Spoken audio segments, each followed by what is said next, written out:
What's going on, everybody? Welcome back. I know it's been a little bit since my last video. I say that in just about every video I make now, but I did say in my previous one that I was a little bit preoccupied. So yes, I am a married man now. Definitely, if you're looking to tie the knot soon and you're a train fan or you just love the countryside, definitely check out the Barn at Paradise Station out in Lancaster County, Pennsylvania. It's actually in the same parking lot as the Red Caboose Motel. It's that big red barn. If you stay out there, you can't miss it. Just what an awesome venue and what awesome people. I just love going out there. Everybody's so friendly. It's a whole different way of life. But anyways, like usual, I went to the Strasburg Model Railroad shop and picked up a couple of new items, one of which is completely unlike anything that I've ever owned. So we're going to jump right into this.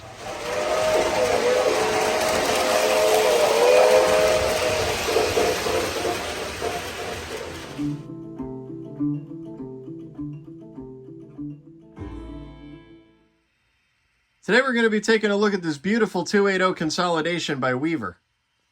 Now, from what I could figure out, this came out in about 2007, and it has every single feature that was offered by Lionel back then. It does have TMCC, it has engineer on board, which is a very cool feature. You can fine-tune every last sound and feature that this engine does. It has fan-driven smoke, and it has sprung drivers, which is very, very unique. I've never had a locomotive that had that before.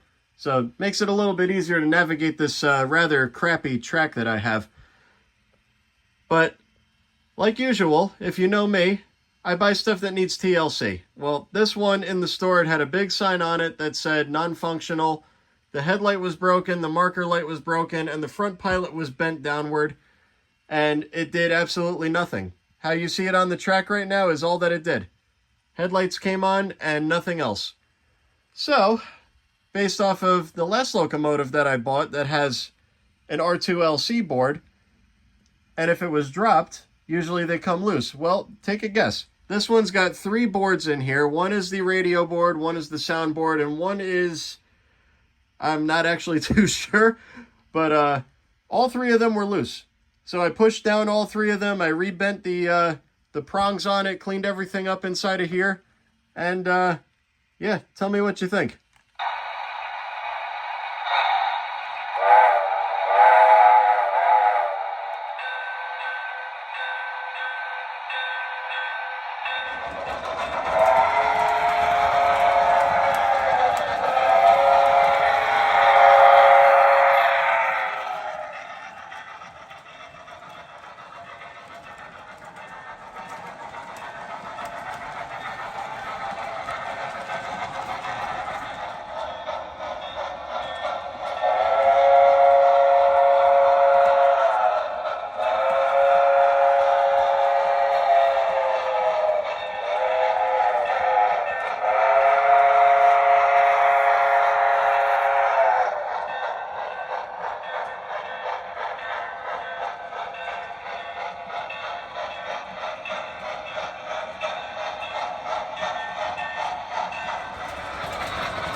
Okay, popper off.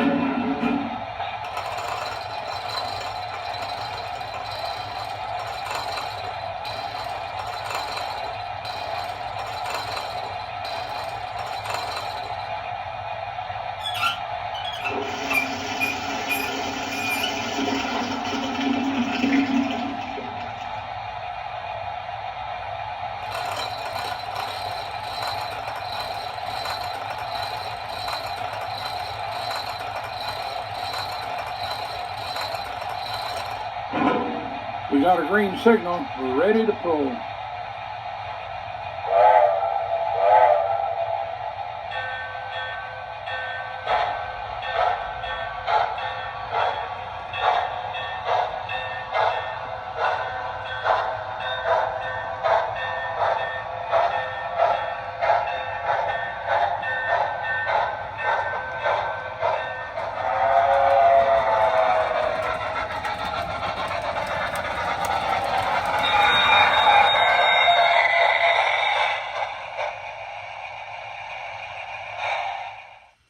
I do want to mention, though, I think that this engine is brass. I'm not 100% sure. If not, it's definitely a brass hybrid, because look right here at the scratch paint.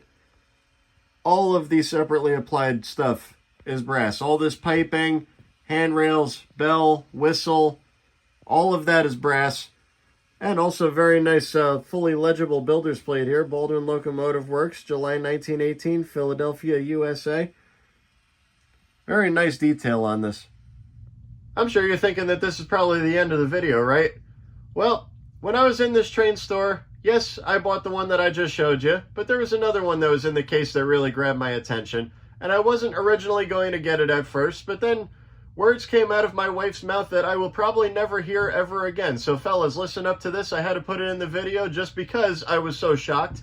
She said, "Wow, that's really cool. If you really like it, you should buy it."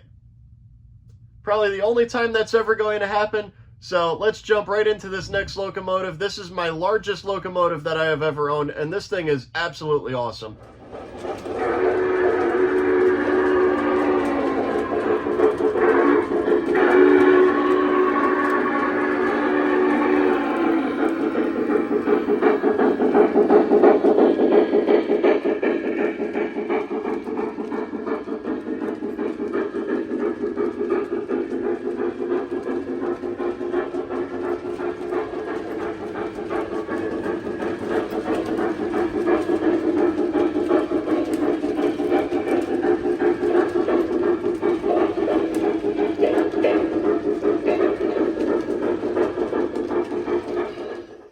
This right here is an absolute beast of a locomotive.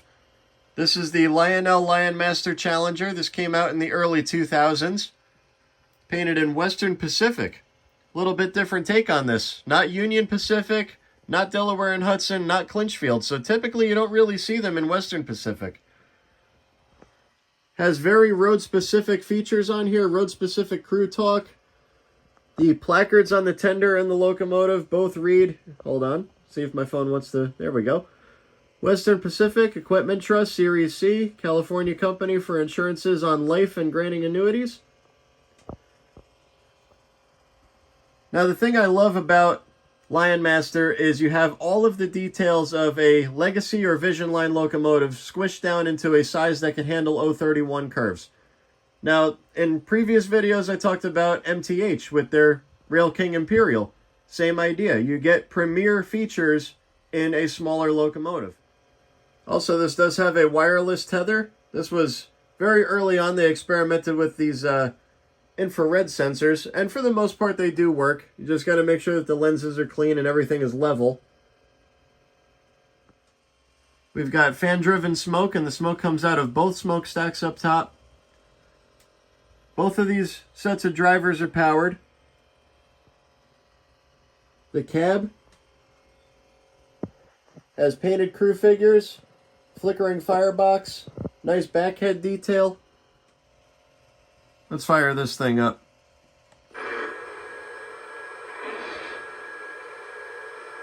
Whistle.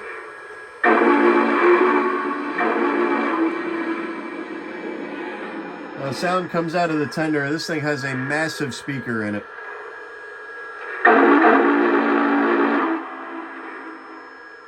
Bell.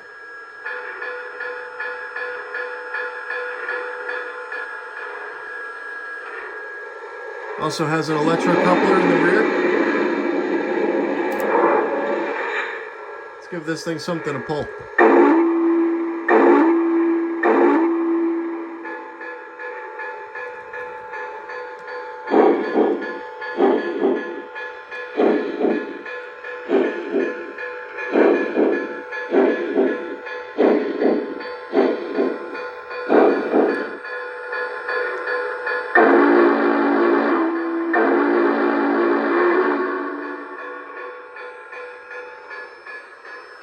the smoke output on this thing.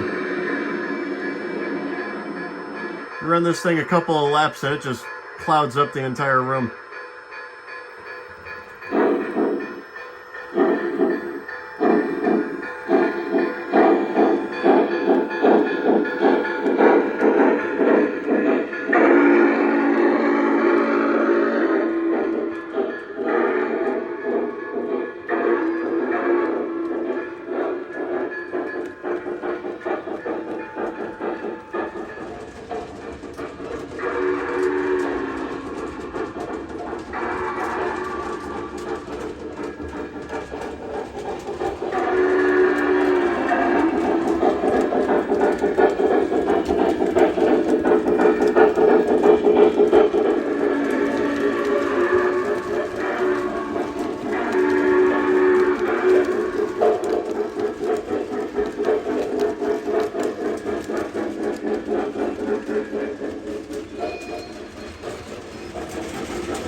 Well, that's going to be it for this episode, ladies and gentlemen. I hope you really enjoyed that. Definitely a rather unique pair of locomotives that I just acquired here. Didn't think I would actually get something this large to run on 031, but it can be done. They are out there. I know some of the earlier ones, based on what I've read online, they do have some computer issues. This one seems to be pretty rock solid, so hopefully stays that way, knock on wood. But speaking of layouts, I've been using some computer software called SCARM. Definitely check that out. This is the worst room in the world to put a layout. It's horrible. It's such a tiny room, and there's not much you could do with this, but with the help of that layout software, I could actually squeeze 048 in here if I really wanted to. So, might be doing a little bit of redesigning coming up. I haven't really pulled the trigger on that yet. This is a monumental task that I really don't feel like tackling, but if it's going to make these things run a lot better, because these tube tracks, I've had these for probably 25 years now. A lot of sections have definitely exceeded their lifespan. So something a little bit newer to make these trains run better, definitely a wise investment. But we'll cross that bridge when we get there. As always, like, subscribe. See you next time.